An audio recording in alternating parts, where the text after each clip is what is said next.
কত ঠাকুরের কাছে হাত দেখানোর জন্য আমরা যাই, অথচ এক সেকেন্ড পরে কি হবে জানে শুধু আল্লাহ, অন্য কেউ ভবিষ্যৎ জানে এটা মনে করা শিরক।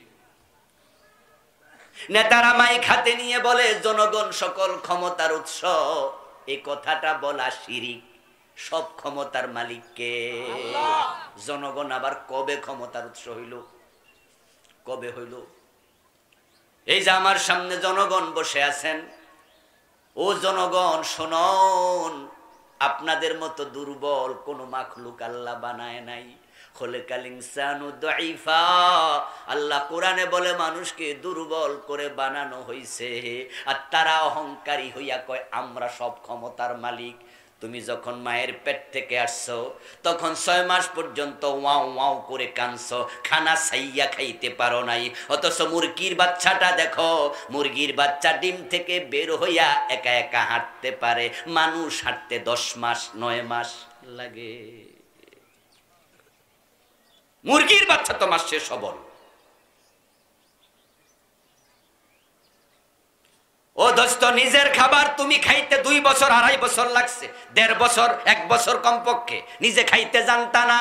আর তাকায় দেখো মুরগির বাচ্চা নিজের খাবার নিজে খায়।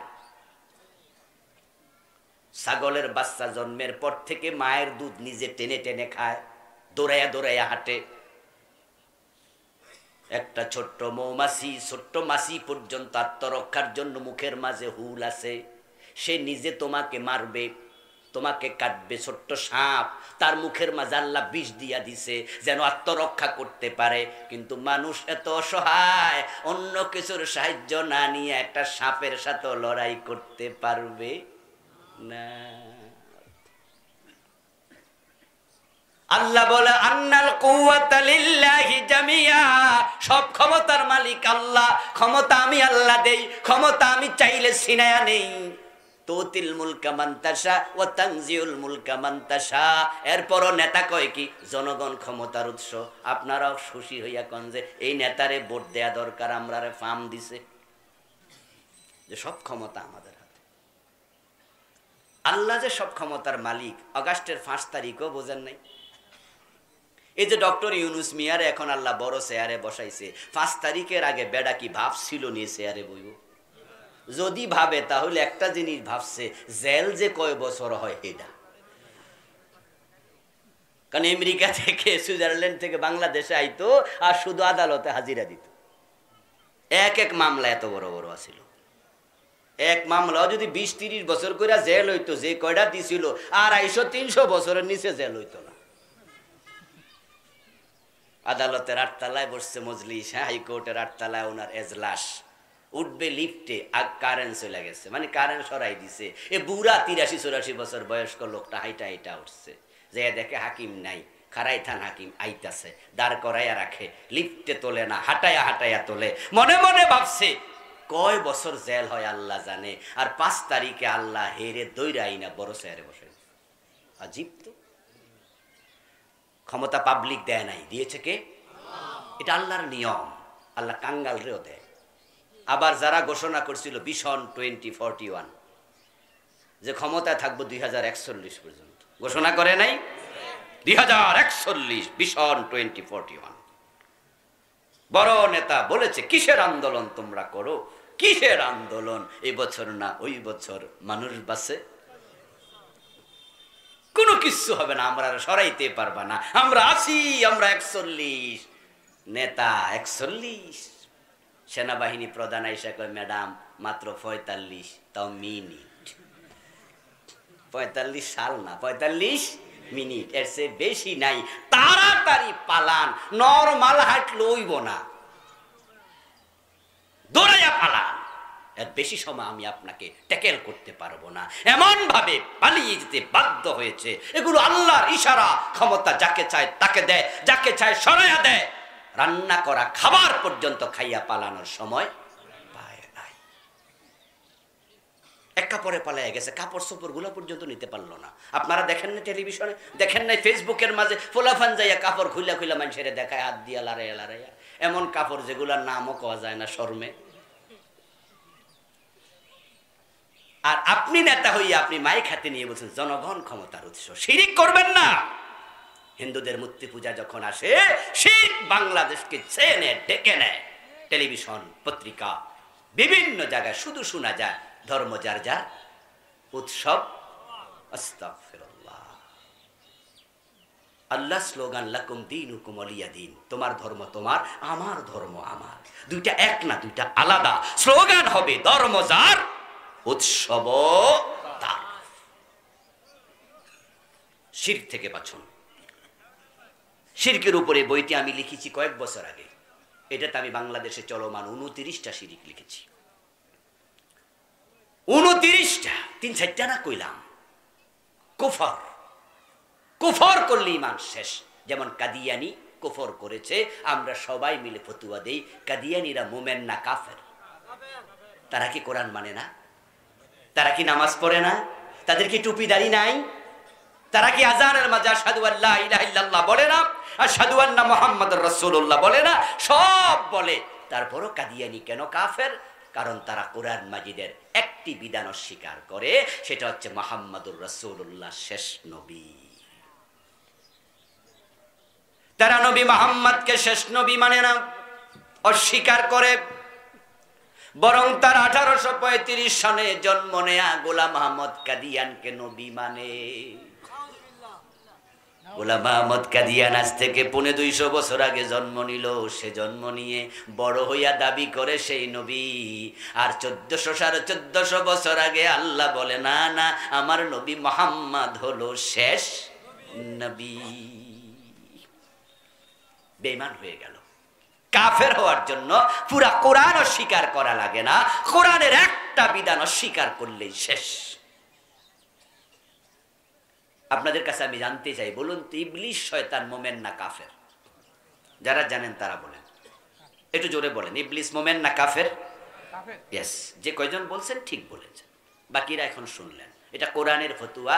আবা ওয়াস্তাকবারা ওয়া কানা মিনাল কাফিরিন। আল্লাহ বলে ইবলিস কাফের। প্রশ্ন হলো, ইবলিস আল্লাহর কয়টা আইন মানে নাই? কয়টা মানে নাই? ইয়েস, আদমরে সিজদা করো, কয় না, ঈমান শেষ। কাদিয়ানি মানলো না একটা মেসেজ, তারা কাফের হলো। ইবলিস মানলো না একটা অর্ডার, সে কাফের হলো। আল্লাহ কয় চোর ধরে হাত কাটো। 53 বছরের বাংলাদেশে কয়জন কাটছেন? আল্লাহ বলে জেনা করলে 100 বেত লাগাও, বিবাহিত হলে পাথর মেরে হত্যা করো। 53 বছরে কয়জন জেনাকারীকে বেত মারছেন? রাসূল মুহাম্মদ সাল্লাল্লাহু আলাইহি ওয়াসাল্লাম বলেন মদ পান করলে 80 বেত লাগাও।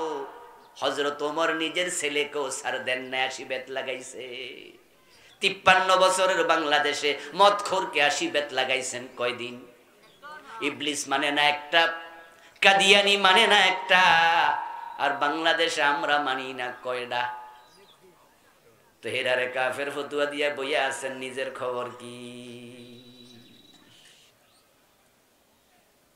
শোনেন, যদি শাশুড়ি সারাদিনও বদদোয়া দেয়, বউ মারে, আল্লাহ তাআলা শাশুড়ির বদদোয়া শুনে কবুল করে ফেলে তা না।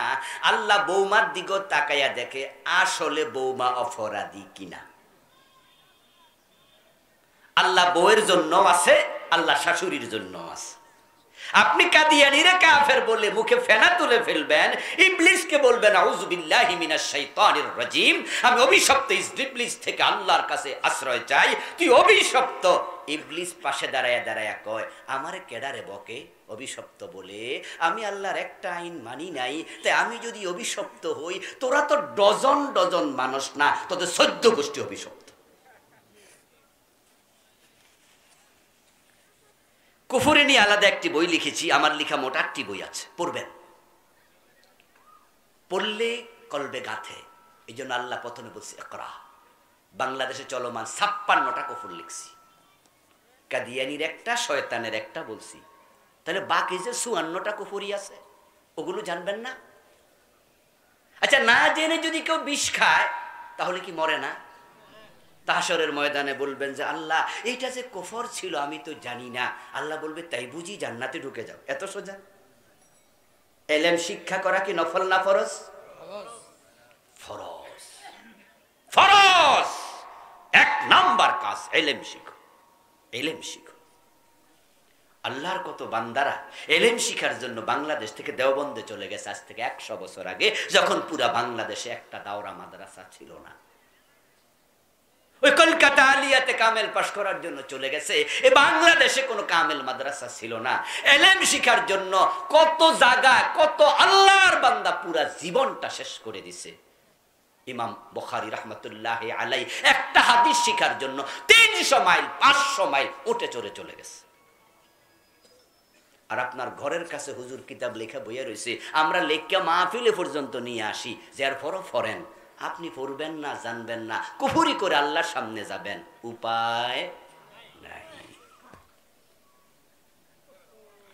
3 নাম্বার অপরাধ করবেন না, সেটা হলো নেফাকে ইতিকাদি। যদি কারো অন্তরে নেফাকি থাকে তার ঈমান নাই। যেমন আব্দুল্লাহ ইবনে উবাই অন্তরে নেফাকি ছিল, রাসূলের হাতে কালেমা পড়ার পরেও সে জাহান্নামে থাকবে সব মানুষের নিচে। নিফাক গুলো কি, এটা নিয়ে 28টি নিফাক নিয়ে আলাদা বই লিখেছি। আপনারা পড়বেন, আমার থেকে নিতে হবে জরুরি নয়। ইন্টারনেটে ঢোকেন, গুগলে আছে, নিফাক লেখেন এসে যাবে, কুফর লেখেন এসে যাবে, শিরিক লেখেন এসে যাবে। কত রাইটার, আহা আমাদের আব্দুল্লাহ জাহাঙ্গীর রাহেমাহুল্লাহ এত বই লিখেছে। আল্লাহর বান্দা চলে গেছে, উনার বই কিনে কিনে পড়বেন, ইসলাম বুঝবেন। না পড়ে শুনে শুনে ইসলাম বুঝা যথেষ্ট নয়।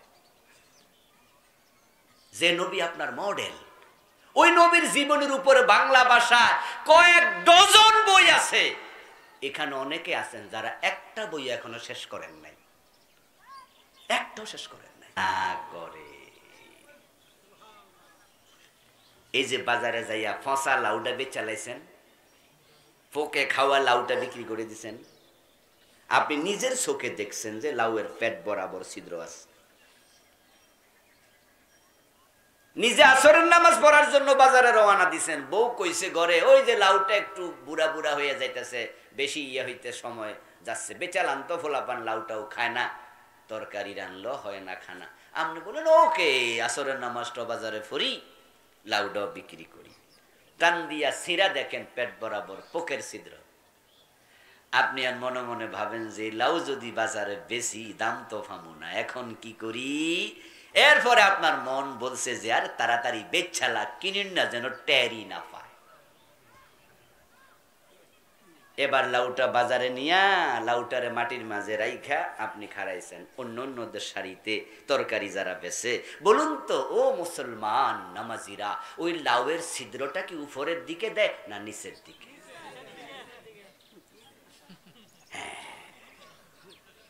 কেন নিচের দিকে দেয়?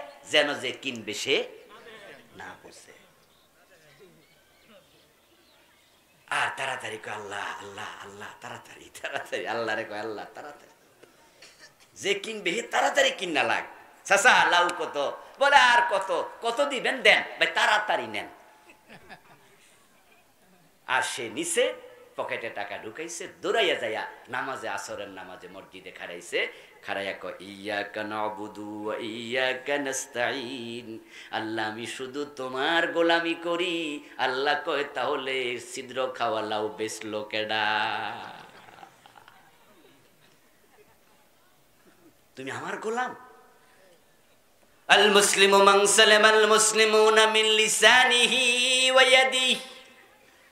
নবীজি মুহাম্মদ সাল্লাল্লাহু আলাইহি ওয়াসাল্লাম বলেছেন, সেই তো প্রকৃত মুসলিম যার হাত থেকে, যার মুখ থেকে অন্য মুসলমান নিরাপদে থাকে।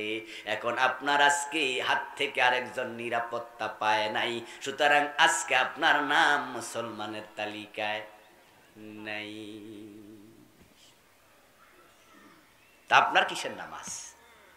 কিসের নামাজ আপনার? মানুষের ক্ষতি করেন, দুধে পানি মেশায় দেন।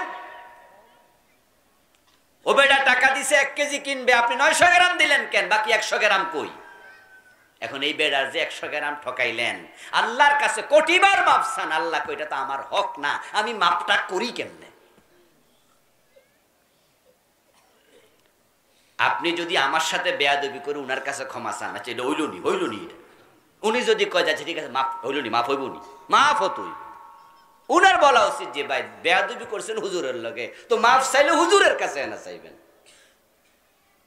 যারা ফাইল আটকাইয়া ঘুষ খাচ্ছে তারা কি মানুষের উপরে জুলুম করছে না? কে আপনাকে অধিকার দিল ফাইল আটকানোর জন্য? সরকার তো আপনাকে ফাইল আটকানোর চাকরি দেয় নাই, বেতন দিছে ফাইল সামনে চালানোর জন্য, ঠিক না? আপনার কাছে আসবে, কাগজপত্র দেখবেন, সিগনেচার করে সামনে বাড়াই দেবেন, এটা আপনার ডিউটি। আপনি আটকাইলেন কেন? আটকাইছেন কি? ছিদ্র দেখাইয়া এটা ওটাই সমস্যা, ওই সমস্যা, অভাব নাই সমস্যা। দোষ ধরলে তো দোষের অভাব নাই। রাস্তায় পুলিশে আমার গাড়ি থামাইছে, একবার থামানোর পরে ড্রাইভার তাড়াতাড়ি নামছে, ওই গাড়িটা আমি ভাড়া নিছিলাম, নেমে দৌড় মাইরা আমার সামনে গাড়ি রেখে দৌড়াইয়া পুলিশের কাছে গেছে, যাই আবার দৌড়াইয়া চলে আসছে, 2 মিনিটও লাগেনি। আমি কইলাম কিরে ভাই ঘটনা কি? দেখেন না ধৈর্য এই কাগজগুলো নিয়ে গেল, তো নিচে কাগজ, তো দৌড় মারলেন, আবার আইলেন, গেছি 100 টাকা দিছি, কাগজ নিয়ে আসি। তো আমি বললাম দোষ কি? দোষ তো জিগাই নাই, কথা বুঝেন কিন্তু, যে কাগজ নিল, দৌড়লো, গেলেন, দিলেন, দোষ কি? দোষ জিগাই নাই। তো দোষ না থাকলে দিলেন কেন? হুজুর দোষ যদি খোঁজে তাহলে দোষ অভাব নাই।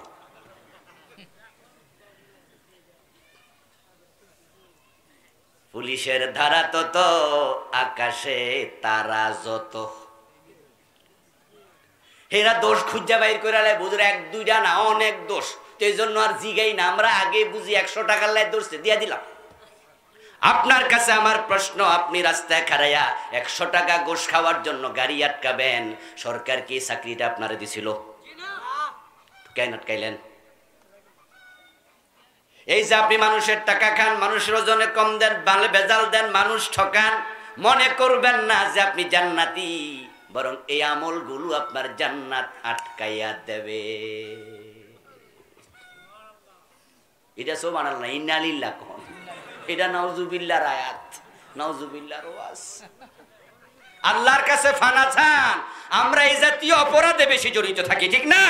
আরেকজনের ঠকানো এটা অন্যায় মনে হয় না, বরং কি মনে হয় জানেন? আমি চালাক। যদি আমি বুদ্ধি করে মানুষ ঠকাইতে পারি তাহলে নিজের নিজে কি মনে হয়? এবং শয়তান আপনারে বুঝায়, দেখছো তুই কত ট্যালেন্ট, তুই যে ওরে বাঁশ দিছ হে টেরি ফাইল না। আস্তাগফিরুল্লাহ। 2টি কাজ করলে নেক আমল কবুল হওয়া বন্ধ, 3টা কাজ করলে ঈমান বাতিল, 5টা অপরাধ থেকে বাঁচলে জান্নাত নিশ্চিত। এখন আপনার জান্নাত যদি আপনি কনফার্ম করতে চান, এই 5টি অপরাধ ছেড়ে দেবেন, তাহলে দুনিয়া থাকতে আবু বকর জান্নাত পাইয়া গেছে, ওমর পাইয়া গেছে, বেলাল পাইয়া গেছে, এরকম কত সাহাবী দুনিয়ায় থাকতে জান্নাত পাইছে। দুনিয়ায় থাকতে জীবিত অবস্থায় আমাকে আপনাকেও জান্নাত দেওয়ার ক্ষমতা আল্লাহর আছে না নাই? আল্লাহ না জান্নাত দেওয়ার জন্য বেশি তাড়াহুড়া করে, কোন কাজে আল্লাহ তাড়াহুড়া পছন্দ করে না, শুধু জান্নাতের কাজে আল্লাহ নিজে পছন্দ করে। এবং আমাদেরকে বলেছে সারিউ ইলা মাগফিরাতিম মির রাব্বিকুম ওয়া জান্নাতিন আরদুহাস সামাওয়াতু ওয়াল আরদ, ও আমার বান্দারা জান্নাতের পথে হাঁটবা না, এসব হাঁটা মাটা না, জান্নাতের পথে শুধু দৌড় মারো। সুবহানাল্লাহ পড়ে।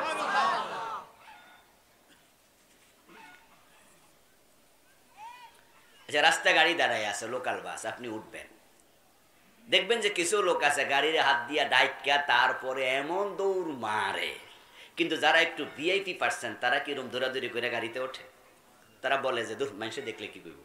আর আমার জন্য এটা মানায় যে আমি দৌড় মারু বাচ্চা পোলাপনের মতো, গাড়ি একটা মিস হলে হোক আর একটার জন্য দাঁড়াবো। দৌড়াদৌড়ি করা এটা ব্যক্তিত্বের সাথে সাংঘর্ষিক। তো আল্লাহর মতো মহান সত্তা আমারে কয়, আপনারে কয় জান্নাতের দিকে দৌড়াও, এর কারণ আল্লাহ চায় মানুষ তাড়াতাড়ি জান্নাত পাইয়া যায়। সুবহানাল্লাহ। এবং জান্নাত দেওয়ার ক্ষেত্রে আল্লাহ নিজে দৌড়ায়। قال رسول الله صلى الله عليه وسلم قال الله تعالى إذا تقرب العبد إلي شبرا تقربت إليه ذراعا وإذا تقرب إلي مني باعا تقربت إليه إذا تقرب مني ذراعا تقربت إليه باعا وإذا أتاني ماشيا أتيته هرولا। হাদিসে কুদসি নবী মুহাম্মদ বলেন, আল্লাহ বলে আমার বান্দা জান্নাত পাওয়ার জন্য আমার দিকে যদি 1 বিঘত আগায়, আমি আল্লাহ এক হাত আগাই। বান্দা যদি এক হাত আগায় আমি আল্লাহ দুই হাত আগাই। বান্দা যদি হাঁটে আমি আল্লাহ জান্নাত লইয়া দৌড়াই। ইযা আতানি মাশিয়ান আতাইতুহু হারওয়ালা, আমি দৌড় মারি, জান্নাত নেই জান্নাত নেই। আল্লাহ দেয়ার জন্য পাগল হয়ে আছে, উদ্বিগ্ন হয়ে আছে, কখন দেয়া যায়। এই জন্য বেলালকে আল্লাহ দুনিয়া থাকতে দিয়ে দিছে, আবু বকর ওমর ওসমানকে দিয়ে দিছে। কত সাহাবী, শুধু 10 জন না, 10 জন তো বিখ্যাত আশারা মুবাশশারা, অসংখ্য সাহাবীকে আল্লাহ দুনিয়া থাকতে জান্নাত দিয়েছে, কারণ তারা ঈমান আমলে খুব পোক্ত ছিল। সেই ঈমান আমল যত্ন করবেন তো ইনশাআল্লাহ। 3টি কাজ করবেন না। 1 নাম্বার শিরক, 2 নাম্বার কুফর, 3 নাম্বার নিফাক ইতিকাদি। এই 3টা যদি কারোর সাথে থাকে তার ঈমানই থাকবে না। বাংলাদেশে শিরকের অভাব নাই। শিরিক এ দেশে বন্যার পানির মতো। বর্ষাকালে যেমন পানি অ্যাভেলেবেল, খালে বিলে পুকুরে ডোবাতে নদীতে নালাতে, ইভেন রাস্তার মাঝখানে যদি গর্ত থাকে ওই গর্তেও বর্ষাকালে পানি জমা থাকে। সব জায়গায় যেমন পানি পাওয়া যায়, বাংলাদেশের শহরে নগরে গ্রামে গঞ্জে শিরিক পাওয়া যায়। যে এলাকায় একটা পীরের মাজার আছে ওই এলাকায় শিরকের বাজার মিলে গেছে। কত হুজুর মাহফিলে এসে শিরিক প্রচার করে, হুজুররা পর্যন্ত মাহফিলে শিরিক ছড়ায়, নেতারা ছড়ায়, বক্তারা ছড়ায়। হুজুর মাইক হাতে নিয়ে পাবলিকের সামনে ওয়াজ করতেছে, আল্লাহর ধন রাসূলকে দিয়া আল্লাহ গেছে গায়েব হইয়া। রাসূলের ধন খাজা লইয়া শুইয়া আছে আজমিরে, কেউ ফিরে না খালি হাতে খাজা বাবার দরবারে। আপনারা যারা জানেন বলুন তো, এমন হুজুর আছে না? এই গান কি হুজুর থেকে শুনছেন তো?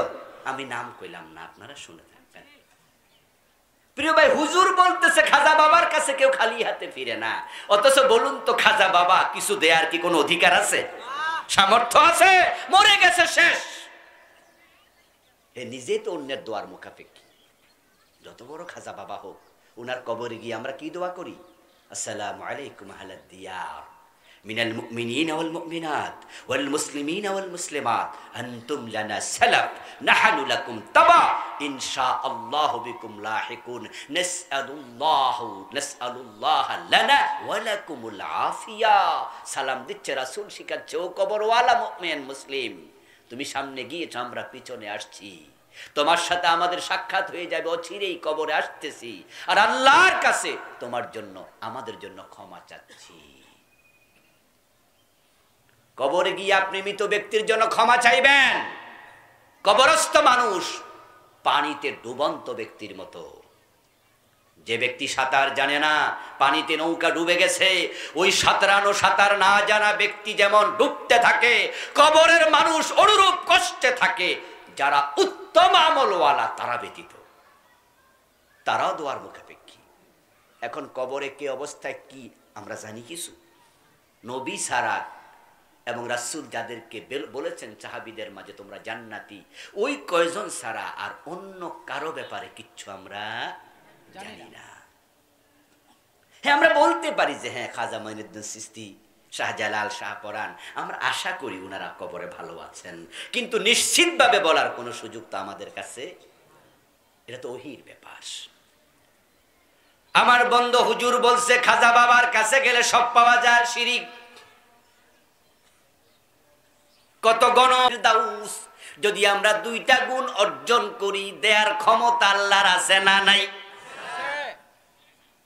নবীজি মুহাম্মদ সাল্লাল্লাহু আলাইহি ওয়াসাল্লাম জান্নাতের আলোচনা প্রসঙ্গে একদিন বলতেছিলেন, জান্নাতীদের মাঝে যারা উচ্চ মর্তবার জান্নাতি হবে, তারা জান্নাতের এত উঁচু মাকামে থাকবে, যারা নিচু মর্যাদার জান্নাতি তারা তাদেরকে এত দূরে দেখবে, তোমরা জমিন থেকে যত দূরে তারকা দেখো। কথাকে আমি বুঝাইতে পারতেছি? বুঝতেছেন তো?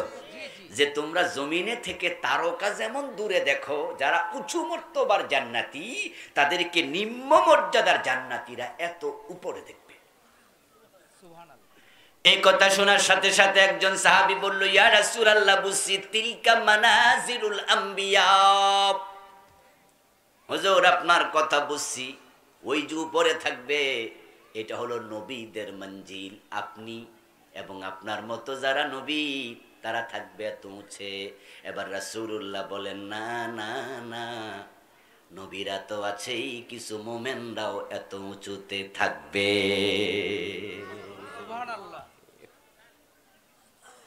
নবী মুহাম্মদ জান্নাতুল ফেরদাউস পাবেন, নবী মুসা, ঈসা, লূত, হুদ তারাও পাবেন আলাইহিমুস সালাম।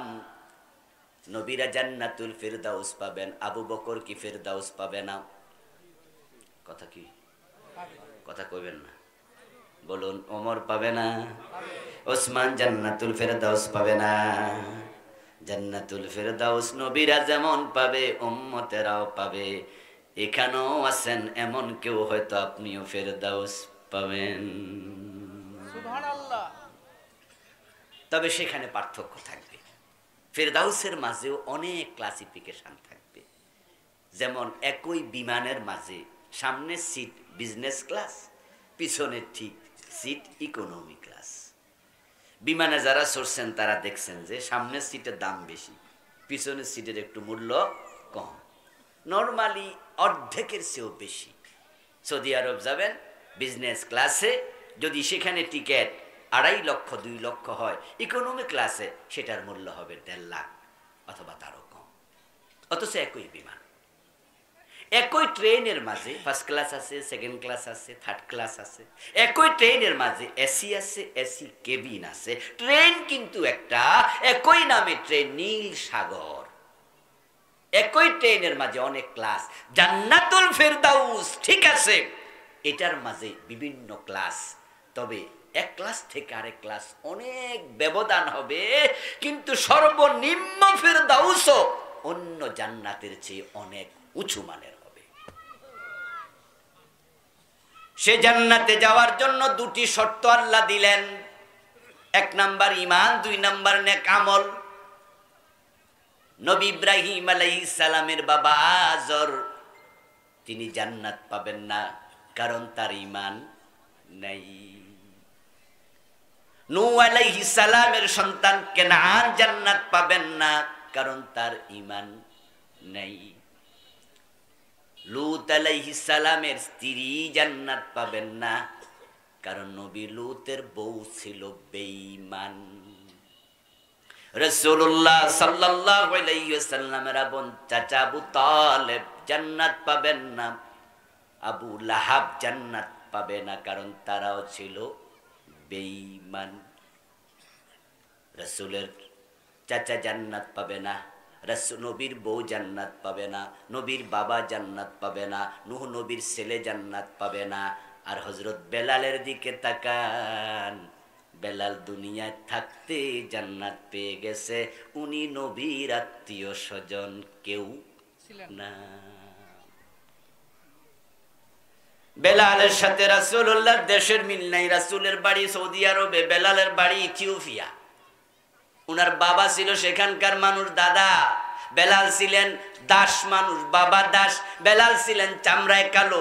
বেলালের সাথে রাসূলের বংশের মিল নাই, চেহারার মিল নাই, দেশের মিল নাই, কিন্তু সেই বেলাল রাসূলের কেউ না বংশের, অথচ জীবিত থাকতে জান্নাত পেয়ে গেলেন। রাসূল মেরাজ থেকে ফিরে এসে বলেন, বেলাল, আমি জান্নাতে ঢুকেছি, আমার আগে আগে তোমার পায়ের শব্দ শুনেছি। কারণ জান্নাত পাওয়ার জন্য যে 2টা গুণ দরকার, বেলালের ভিতরে 2টাই ছিল প্রখর। ঈমান 1 নাম্বার গুণ। বেলালের ঈমান ছিল এমন, গলায় রশি লাগাইয়া টানছে, বেলাল কালেমা সারে নাই। আমরা তো ঈমানদার, কিন্তু বুকে পিস্তল ঠেকাইলে আমরা কয়জনে কালেমা পড়বো? ডরে চুপ করে থাকবো। লাখ টাকা কোটি টাকার প্রলোভন দেখানোর পরে, টাকা দেখাইলে পরে আদালতে দাঁড়াইয়া মিথ্যা সাক্ষী দেয়, এমন লোক আছে না? তো যারা টাকার কাছে ঈমান বেচে, তাদের কিসের ঈমান টিকে থাকবে? হযরত বেলাল জান্নাতি, কারণ তার ঈমান ছিল, নেক আমল ছিল। এখন যদি জান্নাতে আপনি যেতে চান, ঈমান আপনার লাগবে, কিন্তু 3টি কাজ করলে ঈমান চলে যায়। নেক আমল যদি আপনার কাছে রেখে মরতে চান, দুটি কাজ করবেন না, দুটি কাজ করলে নেক আমল কবুল হওয়া বন্ধ হয়ে যায়। 3 কাজে ঈমান যায়, 2 কাজে আমল নষ্ট হয়ে যায়। 5টা কাজ থেকে বাঁচতেই হবে। আমরা জান্নাতে যেতে চাই। শোনেন ভাইয়েরা, জান্নাত কোনো হুজুরের কাছে নাই, কোনো ফিরের কাছে নাই, জান্নাত কোনো নবীর হাতেও। আমরা যত সহজে মাগনা জান্নাত খুঁজি, আসলে এত মাগনা না। আমাদের দেশের লোকেরা তো দোতরা কান্দে নিয়ে গান গায়, আছেন আমার মুক্তার, আছেন আমার ব্যারিস্টার, শেষ বিচারের হাইকোর্টেতে তিনি আমায় করবেন পার, আমি পাপী তিনি জামিনদার, টুনটুনা টুনটুন। কত দোতরাওয়ালা আছে, তারা ভাবছে যে আমি যে হুজুরের কাছে মুরিদ হইছি রে বাবা, এই হুজুর